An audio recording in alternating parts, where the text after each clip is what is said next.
ChatGPT just released image creation on a whole nother level. And one of the big trends is converting your images into Ghibli animation style. Now let me first start off with this tweet I saw. I feel like this represents more than just this one person, but a group of people that doesn't think that this is that bad. I'm sure the elevator operators, horse carriage drivers, and Xerox repairmen all said the same things you're saying now. Progress will not be stopped. Protectionism for the sake of halting progress is asinine and will never work. I don't feel like this person really understands what we're looking at here. It's not just artist jobs aren't safe. It's every job isn't safe anymore. The ability to analyze things and then replicate them without the owner of the thing, the creator of the thing benefiting at all, where's that going to lead? If you're feeling like, oh, well, I am a cook and I cook all sorts of very complex things. Well, robots are just around the corner. Do you know that there are actual jobs where people strap on whatever suit, device, they start doing their thing, their expertise, and then all of a sudden now the robot has learned from those motions because you're wearing that suit and it's collecting all this data, and now all of a sudden it could do kung fu and all sorts of other things that even a lot of humans can't do. What's to say that we couldn't train robots to do just about every job out there? Bill Gates says that doctors, nurses, who knows what else, will probably not be needed within 10 years. That's crazy, especially when you think about the amount of tuition that people are paying to become doctors, lawyers, whatever. It's quite expensive. And all of a sudden they get out of school and they can't find a job because their job has been pretty much eliminated by AI. You know, the other very concerning part about this is that all of the money that people would make to have just a living is now all being pooled or eliminated and pooled into just a handful of companies now that are doing AI. That sounds very dystopian. That sounds like WALL-E. You know, you remember that WALL-E film where it was pretty much just one giant company now that does everything for everybody. Nothing could go wrong like that, right? Think again. Have you heard about China's dark factories? These giant factories that are building things in the dark. Why? Because there's no people inside. It's all robots. It's all automated. Have you heard about BYD, the electric car company that just surpassed Tesla for sales? But did you know that they're also building $100 billion factory that's bigger than San Francisco itself? One company. I wonder how many people will be working there versus having robots doing a ton of the stuff. Truck drivers, do you think your jobs are safe as well? All we see are automated this, automated that, automated driving. Teachers of any kind, your job is threatened as well. Combining robots with AI, all of a sudden it opens up a giant whole new can of worms. If they're able to do anything humans can do, yet don't need to sleep, don't need to get paid, what happens to us? Now, how it should be?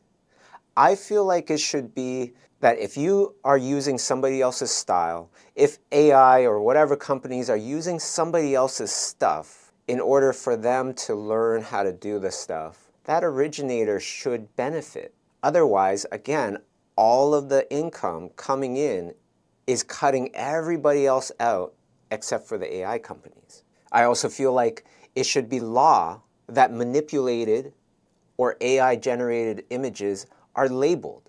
This is actual law in China, I believe. Otherwise, you're going to create unachievable standards. They'll create so much mental anguish and low self-esteem and all these other horrible, toxic things. Horrible behaviors of trying to look thinner than you're supposed to look, things like that. And even worse, it can create false and manipulative narratives, fake information. Like I mentioned before in another video where a photo of the Pentagon getting attacked started circulating and it started to take down the stock market until people realized that that was a fake image. The other thing I see on a constant these days is artists attacking other artists for using AI. Now, I know that can upset a lot of us, but I don't feel like that's the best use of our time. I'm generally about efficiency, and if we thought about this in an efficient way, where should our energy be put? Should it be towards artists using AI art? Even if those artists stop, other artists will come up and start using AI art. The tool is still there. Should the efforts go towards these AI companies? I think personally that we should spend all that energy every time you do not like some AI generated something, put that energy towards your representatives, your mayor, your prime minister, your president, your local officials. I've always said we need regulations with this stuff. Now, what should we do in the meantime? I could see AI, especially combined with robots, which is just around the corner, be a threat to just about every occupation out there. But the thing it can't replace is you, your identity. If people like you, if they gravitate towards you, they will support you. They will buy the things that you create. They'll see you in concert. They'll get your services because they like you. So let people know who you are. I feel like that's more important than ever. For a long time, we could stay off the internet, keep our presence just known within small circles and things like that.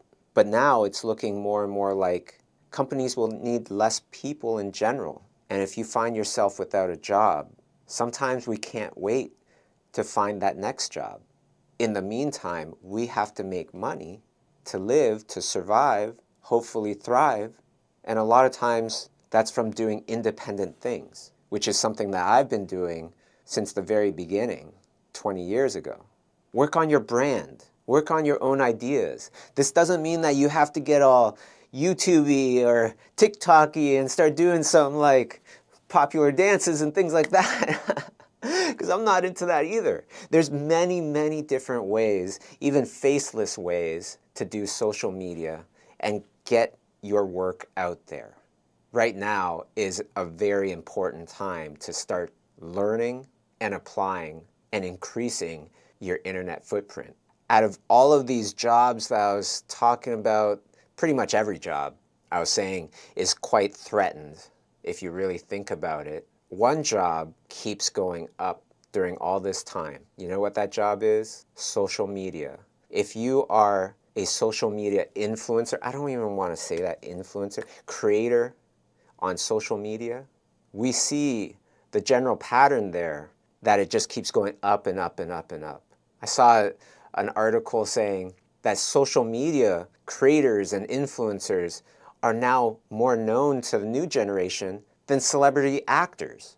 And that kind of blew my mind, but also at the same time, that gives me a lot of hope because nobody can replace you. Nobody can replace me.